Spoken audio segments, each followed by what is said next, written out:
فرض کریں ایک بہت بڑی اور نہایت خوبصورت میز پر دنیا کے نقشے کی ایک پیچیدہ سی پزل رکھی ہے. اچھا. اور مطلب سارے ٹکڑے اپنی اپنی جگہ پر بالکل فٹ ہیں.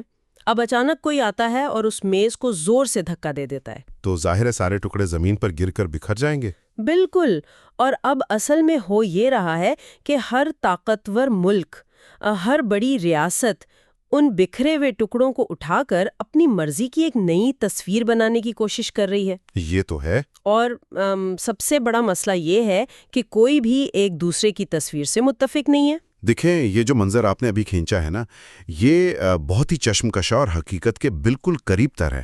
ہم آج جس عالمی منظر نامے کو دیکھ رہے ہیں وہ واقعی اسی بکھری ہوئی پزل کی طرح ہے.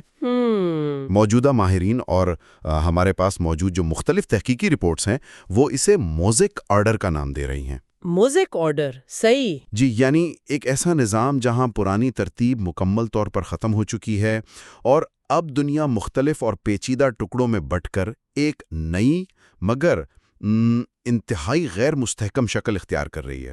اور اسی موزیک آرڈر کو سمجھنا ہمارے آج کے اس تفصیلی جائزے کا بنیادی مقصد ہے.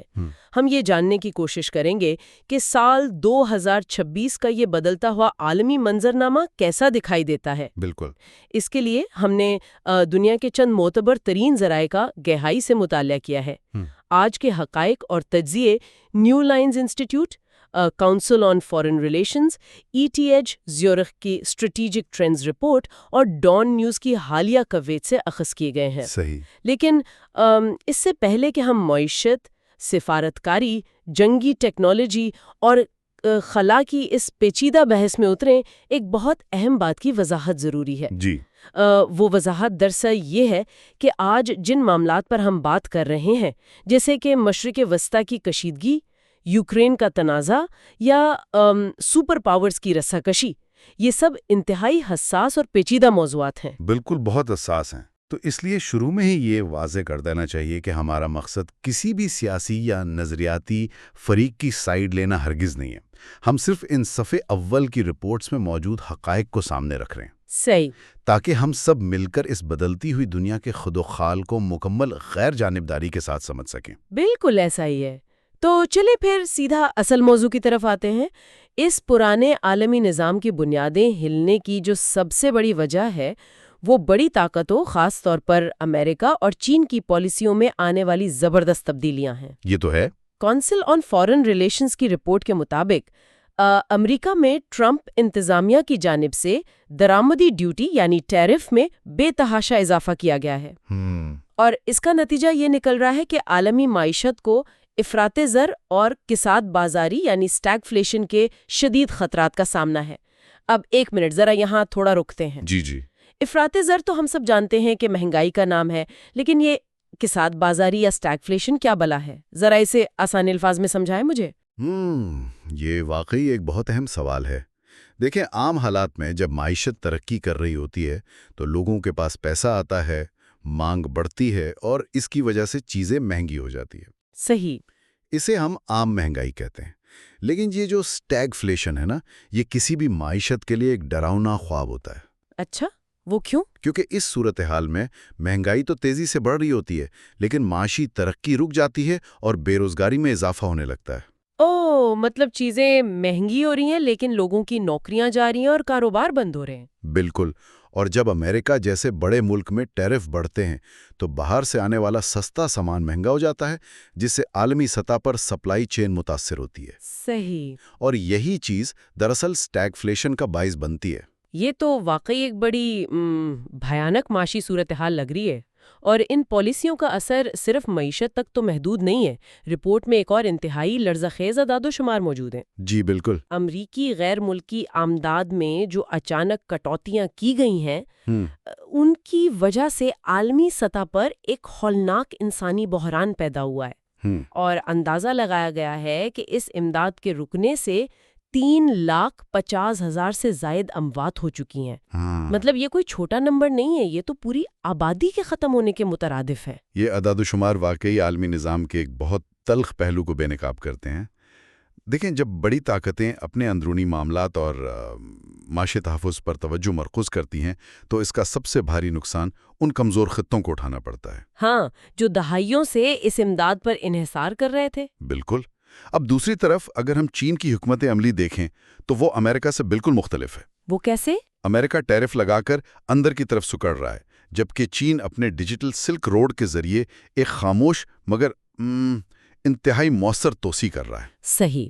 وہ اب صرف سڑکیں، بندرگاہیں اور پل بنانے تک محدود نہیں رہا، وہ عالمی ٹیلی کمیونیکیشن کے کیبلز، کلاؤڈ سرورز اور مصنوعی ذہانت کے بنیادی ڈھانچے پر اپنا کنٹرول مضبوط کر رہا ہے۔ ارے واہ! اور اسی بنیاد پر کاؤنسل آن فارن ریلیشنز کی رپورٹ نے چین کو ایک نئی اصطلاح دی ہے جسے وہ الیکٹرو اسٹیٹ کہہ رہے ہیں۔ Electro state? بالکل۔ روایتی طور پر تو ہم ان ممالک کو جانتے ہیں جو تیل بیچتے ہیں، جنہیں ہم پیٹرو اسٹیٹ کرتے ہیں۔ جی، پیٹرو اسٹیٹ۔ لیکن چین اب سولر پینلز، بیٹریوں اور الیکٹرک گاڑیوں کی عالمی سپلائی چین کو کنٹرول کر کے اپنا اثر و رسوخ بڑھا رہا ہے۔ مجھے یہ صورتحال بہت دلچسپ لگ رہی ہے۔ ہاں، یہ واقعی بہت دلچسپ ہے۔ مطلب یہ تو ایسا ہی ہے کہ ہم ایک پرانی پیٹرول والی گاڑی کو چھوڑ کر ایک نہایت جدید چمکدار سمارٹ کار میں بیٹھ رہے ہیں۔ بالکل۔ لیکن اس کار کا سٹیئرنگ یا کم از کم اس کا سافٹ ویئر کسی اور کے کنٹرول میں ہے۔ کیا بات ہے، بڑی زبردست تشبیہ دی آپ نے۔ شکریہ۔ مطلب اگر پیٹرول ختم ہو جائے تو گاڑی فوراً رک جاتی ہے، لیکن اگر الیکٹرو اسٹیٹ کا سرور ڈاؤن ہو جائے یا وہ ٹیکنالوجی کی اپ ڈیٹ دینا بند کر دے تو شاید آج کی گاڑی تو چلتی رہے مگر مستقبل کی تمام ترقی رک سکتی ہے۔ جی بالکل۔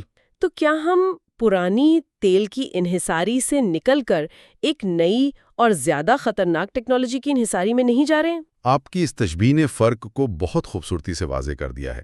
دیکھیں، پیٹرو اسٹیٹ اور الیکٹرو اسٹیٹ کی طاقت کے استعمال کا جو طریقہ کار ہے اور اس کا جو وقت ہے وہ بالکل مختلف ہوتا ہے۔ جب تیل پیدا کرنے والا کوئی ملک تیل کی سپلائی روکتا ہے تو اس کا اثر فوری ہوتا ہے، وہ نظر آنے والا اور تباہ کن ہوتا ہے۔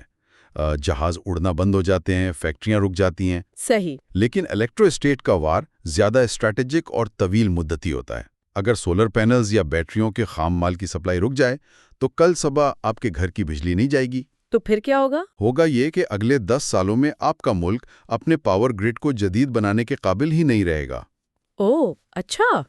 ETS یورک کی رپورٹ میں اس کے لیے ایک بڑی بھاری بھرکم اصطلاح استعمال کی گئی ہے، انسٹرومنٹلائزڈ ریجنلزم۔ ایک سیکنڈ کے لیے ذرا یہاں رکتے ہیں۔ جی، یہ انسٹرومنٹلائزڈ ریجنلزم کیا ہے؟ کیا اس کا سیدھا سا مطلب یہی کہ بڑی طاقتیں اپنے پڑوسیوں اور تجارتی شراکت داروں کو جان بوجھ کر ٹیکنالوجی کے جال میں پھنسا رہی ہیں؟ جی بالکل۔ تاکہ انہیں اپنے مفادات کے لیے استعمال کیا جا سکے۔ اس کا لب لباب یہی ہے۔ دیکھیں، یہ ممالک کو توانائی اور ترکیب کا ایک نیا آپشن تو ضرور دیتا ہے، مگر اس کے ساتھ یہ ڈیجیٹل گورننس اور ڈیٹا سیکیورٹی کے ایسے پیچیدہ چیلنجز پیدا کرتا ہے جن کا حل ان چھوٹے ممالک کے پاس ہوتا ہی نہیں ہے۔ ہاں، مطلب وہ اپنے بنیادی ڈھانچے کے لیے مکمل طور پر ایک بڑی طاقت کے رحم و کرم پر آ جاتے ہیں۔ بالکل ایسا ہی ہے۔ خیر، یہ الیکٹرو اسٹیٹ اور ٹیرف کی جنگیں تو بڑی طاقتوں کے درمیان ہو رہی ہیں، لیکن اس ہاتھیوں کی لڑائی میں جو گھاس کچلی جا رہی ہے وہ ترقی پذیر ممالک کی معیشت ہے۔ یہ تو ہے۔ اگر ہم مشرق وسطیٰ کی حالیہ کشیدگی کی طرف دیکھیں تو صورتحال مزید واضح ہوتی ہے۔ رپورٹس بتاتی ہیں کہ امریکہ کی جانب سے ایران کے جزیرہ خارق پر فوجی تنصیبات پر بمباری ہوئی ہے، اور اسرائیل کی جانب سے ایرانی توانائی کی تنصیبات پر حملے کیے گئے ہیں۔ اس کے بعد اب بڑی مشکل سے امریکہ اور ایران کے درمیان 2 ہفتے کی ایک انتہائی کمزور سی جنگ بندی ہوئی ہے۔ جی، سیز فائر۔ ہاں، لیکن اس سب کا اثر عالمی توانائی کی منڈیوں پر ایک زبردست سپلائی شاک کی صورت میں پڑا ہے۔ اب ذرا یہ بتائیں کہ یہ سپلائی شاک دراصل کام کیسے کرتا ہے؟ سپلائی شاک کو سمجھنے کے لیے آپ جزیرہ خارق کی اہمیت کو دیکھیں۔ یہ جزیرہ اصل میں ایران کے تیل کی برآمدات کا سب سے بڑا مرکز ہے۔ اچھا، صحیح۔ جب وہاں بمباری ہوتی ہے تو عالمی منڈی میں ایک خوف پھیل جاتا ہے کہ دنیا میں تیل کی فراہمی کم ہو جائے گی، اور اس خوف کی وجہ سے جو شپنگ کمپنیاں ہیں ان کے انشورنس پریمیم آسمان سے باتیں کرنے لگتے ہیں۔ بحری جہاز اپنے راستے بدل لیتے ہیں جو کہ زیادہ طویل اور مہنگے ہوتے ہیں۔ اس کا نتیجہ یہ نکلتا ہے کہ توانائی کی قیمتیں راتوں رات بڑھ جاتی ہیں۔ اور اسی مقام پر جغرافیائی سیاست عام انسان کی جیب پر ڈاکہ ڈالتی ہے۔ بالکل۔ اب ایک ایسا ترقی پذیر ملک جو اپنی توانائی کا زیادہ تر حصہ درآمد کرتا ہے، اسے اپنا بجٹ متوازن رکھنے میں شدید مشکلات کا سامنا کرنا پڑتا ہے۔ ڈان نیوز کے ذرائع بتاتے ہیں کہ اس حالیہ سپلائی شاک کے اثرات سے نمٹنے کے لیے پاکستان میں بھی زبردست ہلچل مچی ہوئی ہے۔ جی، پاکستان کے وزیر خزانہ محمد اورنگ زیب کی واشنگٹن میں IMF، ورلڈ بینک، اقوام متحدہ کے سیکرٹری جنرل اور JP مورگن کے نمائندوں سے یا کے بعد دیگرے کئی اہم ملاقاتیں ہوئی ہیں۔ بالکل۔ اور اس کا مقصد واضح طور پر ملک کو اس توانائی کے بحران، بڑھتی ہوئی مہنگائی اور لاجسٹکس کے مسائل سے نکالنا ہے۔ اور اس کے لیے وہ دو بڑی حکمت عملیوں پر کام کر رہے ہیں۔ صحیح۔ ایک ٹارگیٹڈ سبسڈی اور دوسرا مئی میں پانڈا بانڈ کا اجرا۔ اب مجھے یہ بات تھوڑی ہضم نہیں ہو رہی۔ کیا بات؟ مطلب جب معیشت پہلے ہی دباؤ میں ہے تو یہ پانڈا بانڈ کیا جادوئی چھڑی ہے؟ اور اس کا نام پانڈا بانڈ کیوں ہے؟ دیکھیں، پانڈا بانڈ کوئی جادوئی چھڑی نہیں ہے، بلکہ یہ بین الاقوامی مالیاتی مارکیٹ کا ایک اسٹریٹجک ٹول ہے۔ اچھا۔ جب کوئی غیر ملکی حکومت یا کارپوریشن چین کی مقامی مارکیٹ میں وہاں کی کرنسی یعنی یوان میں بانڈز جاری کر کے قرض لیتی ہے تو اسے پانڈا بانڈ کہا جاتا ہے۔ صحیح۔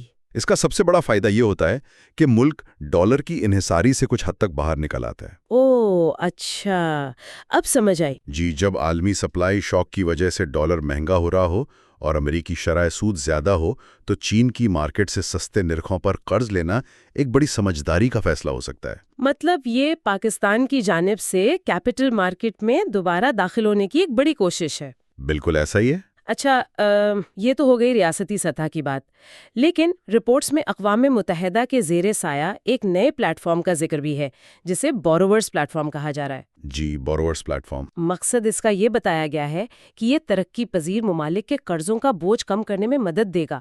لیکن سچ بتائیں، کیا واقعی ایسا ہے؟ کیا مطلب؟ مطلب جب IMF کی سخت اور کڑی شرائط کسی غریب ملک کے سامنے آتی ہیں تو کیا غریب ممالک کا اس پلیٹ فارم پر بیٹھ کر آپس میں صرف تجربات شیئر کرنا انہیں کسی معاشی طوفان سے بچا سکتا ہے؟ مجھے تو یہ تھوڑا سا بس تسلی دینے والی بات لگ رہی ہے۔ آپ کی یہ تشکیک بالکل بجا ہے اور یہ سوال بہت اہم ہے۔ دیکھیں، یہ پلیٹ فارم کوئی ایسا مذاکراتی بلاک یا ٹریڈ یونین نہیں ہے جو IMF یا ورلڈ بینک کی میز پر مکے مار کر اپنی شرائط منوا لے۔ ہاں، وہی نا۔ یہ ایک رضاکارانہ اقدام ہے، لیکن اسے صرف تسلی سمجھنا بھی غلط ہوگا۔ اچھا، وہ کیوں؟ کیونکہ یہ ممالک کو اسٹریٹجک لچک فراہم کرتا ہے۔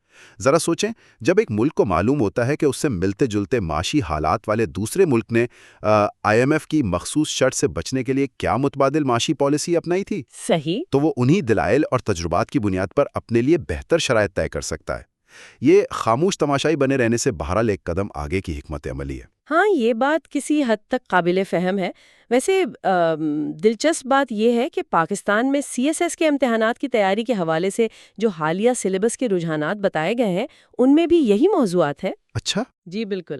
سیاسی عدم استحکام، معاشی بحران اور IMF کے یہی پیکیجز سب سے اہم موضوعات بنے ہوئے ہیں۔ مطلب جو حالات کی کشمکش عالمی سطح پر چل رہی ہے وہ براہ راست طلبہ کے نصاب کا حصہ بن چکی ہے۔ بالکل ایسا ہی ہے۔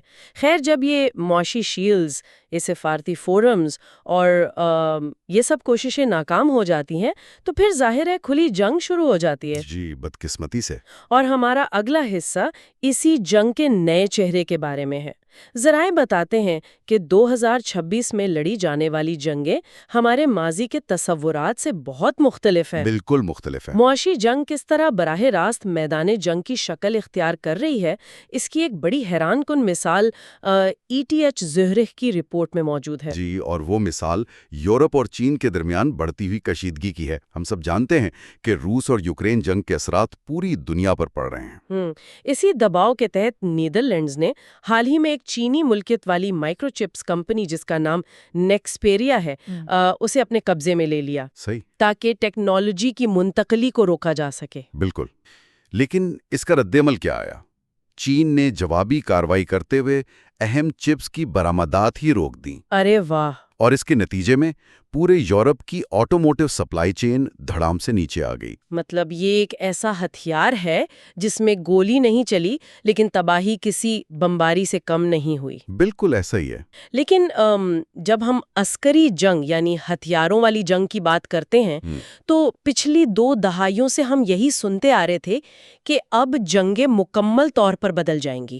ڈرونز، روبوٹس اور مصنوعی ذہانت یعنی AI ایک عسکری انقلاب لے کر آئیں گے، لیکن رپورٹس پڑھ کر تو ایسا لگ رہا ہے کہ یہ ساری باتیں صرف ہوائی فائر تھیں۔ آپ نے بالکل درست نشاندہی کی۔ ماہرین ایک عرصے سے یہ خواب دیکھ رہے تھے کہ ہائی ٹیک ہتھیار اور سینسرز روایتی جنگ کو ہمیشہ کے لیے ختم کر دیں گے۔ صحیح۔ لیکن ATH سیوریخ کی رپورٹ واضح کرتی ہے کہ ایسا کوئی یکدم انقلاب نہیں آیا۔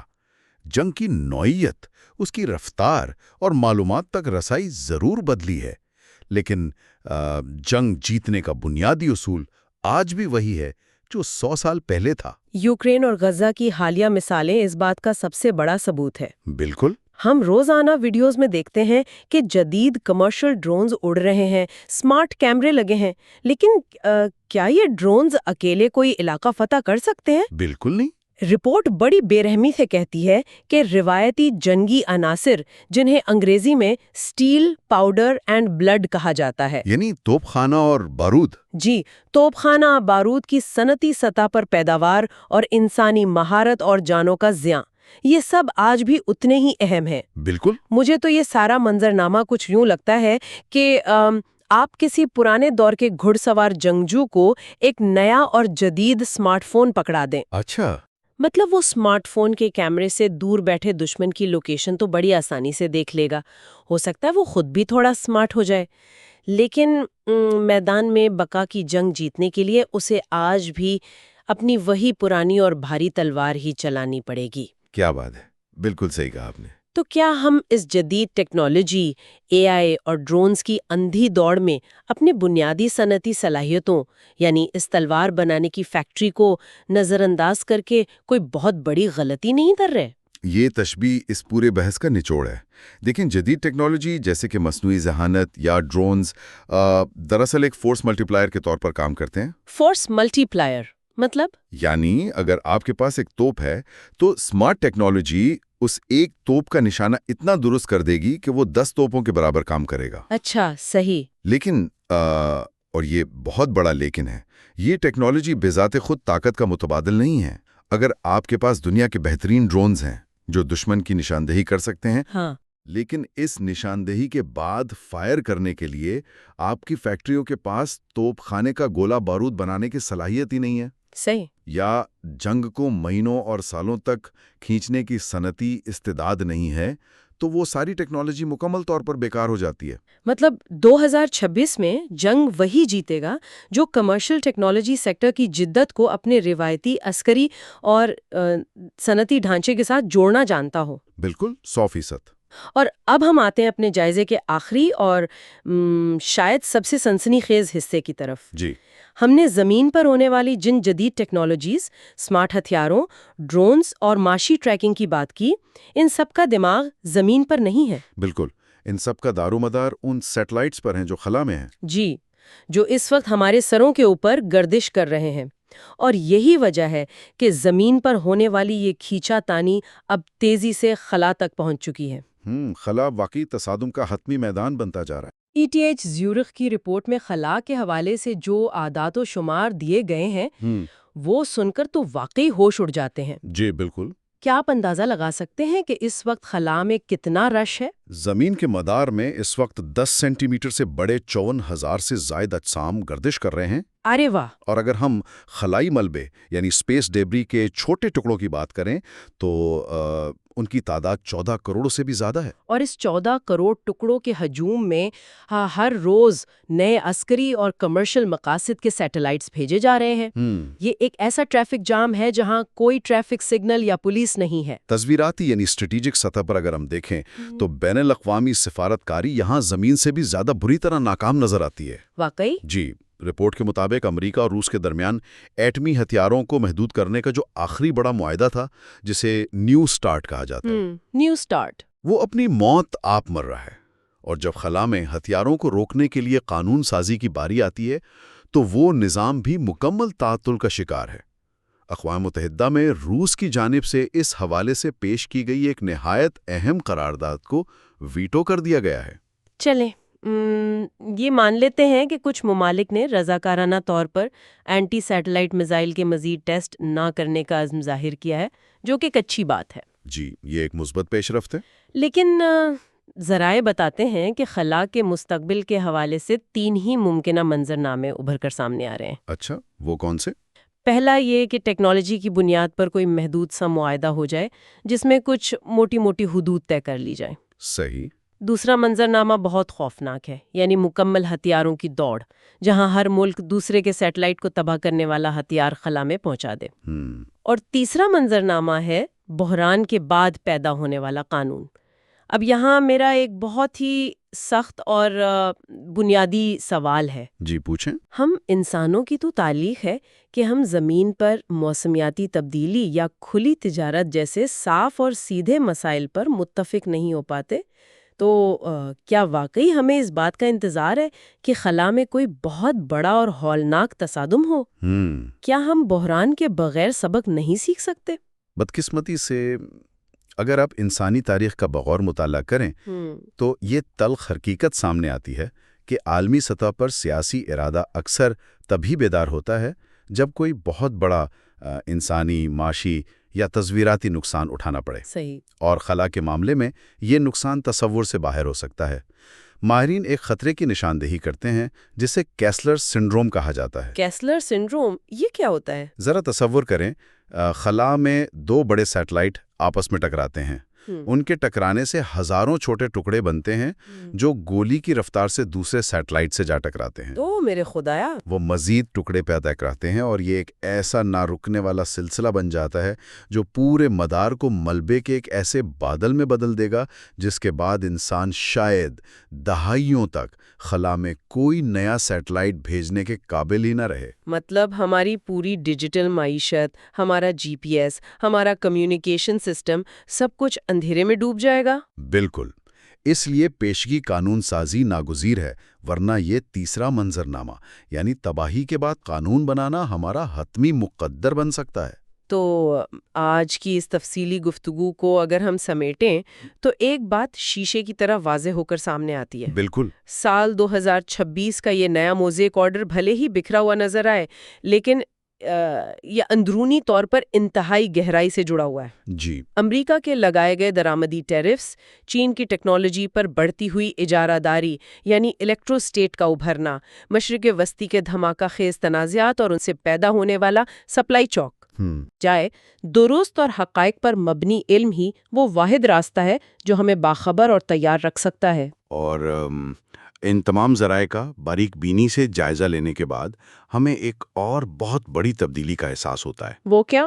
وہ یہ کہ دنیا میں طاقت کا توازن، فیصلہ سازی کا اختیار اب صرف روایتی حکومتوں یا سیاستدانوں کے ہاتھ میں نہیں رہا، بلکہ ٹیکنالوجی، معیشت اور ڈیجیٹل دنیا کے نئے کردار بھی عالمی شطرنج کے انتہائی اہم مہرے بن چکے ہیں۔ اور ٹھیک اسی بات سے جڑا ہے وہ آخری اور غور طلب خیال جو ہم آج سوچنے کے لیے چھوڑ کر جا رہے ہیں۔ اچھا۔ ہم اس پورے جائزے میں ریاستوں، ملکوں، سپر پاورز اور ان کی پالیسیوں کی بات کی، لیکن ان رپورٹس میں موجود حقائق کے بین السطور ایک اور حقیقت خاموشی سے سانس لے رہی ہے۔ آج کل ملٹری انٹیلیجنس ہو، جنگی معلومات کا تبادلہ ہو یا خلا میں موجود سیٹلائٹس کا وسیع نظام، یہ سب بتدریج ریاستوں کے کنٹرول سے نکل کر پرائیویٹ کمرشل کمپنیوں جیسے اسپیس ایکس یا دیگر بڑی ملٹی نیشنل ٹیک کمپنیوں کے ہاتھ میں جا رہا ہے۔ بالکل ایسے ہی ہے۔ تو ذرا ایک لمحے کے لیے سوچیں، اگر کل کو زمین پر کوئی نیا عالمی تنازع یا کوئی بڑی جنگ کسی ملک کی حکومت کی سوچی سمجھی پالیسی کی وجہ سے نہیں، بلکہ کسی کمرشل کمپنی کے لکھے گئے الگوریدم کی ایک چھوٹی سی خرابی کی وجہ سے شروع ہو جائے، یا ان کے کسی پرائیویٹ سیٹلائٹ کی غلطی سے شروع ہو جائے، تو اس ہولناک تباہی کا ذمہ دار کسے ٹھہرایا جائے گا؟ یہ تو واقعی ایک بہت بڑا سوال ہے۔ کیا کٹہرے میں وہ ریاست کھڑی ہوگی جس کے جھنڈے تلے وہ کمپنی رجسٹرڈ ہے، یا اس عالمی تباہی کی ذمہ داری اس کمپنی کے سی ای او پر عائد ہوگی؟ یہ ایک ایسا سوال ہے جو اس نئی بکھری ہوئی پزل کا سب سے پراسرار، پیچیدہ اور شاید سب سے خطرناک ٹکڑا ہے، جس کی درست جگہ کا تعین ابھی قانون اور سفارتکاری کی دنیا میں کسی نے نہیں کیا۔ اور جب تک اس پیچیدہ پزل کا ہر ٹکڑا اپنی درست جگہ پر نہیں لگ جاتا، ہم ان حقائق کا یوں ہی باریک بینی سے جائزہ لیتے رہیں گے۔ بالکل۔ آج کے لیے اتنا ہی۔ یاد رکھیے، دنیا کی اس بدلتی ہوئی بساط پر چاہے ٹکڑے بکھرے ہوئے ہی کیوں نہ ہوں، اصل کمال انہیں جوڑ کر مستقبل کی درست تصویر کا اندازہ لگانے میں ہی ہے۔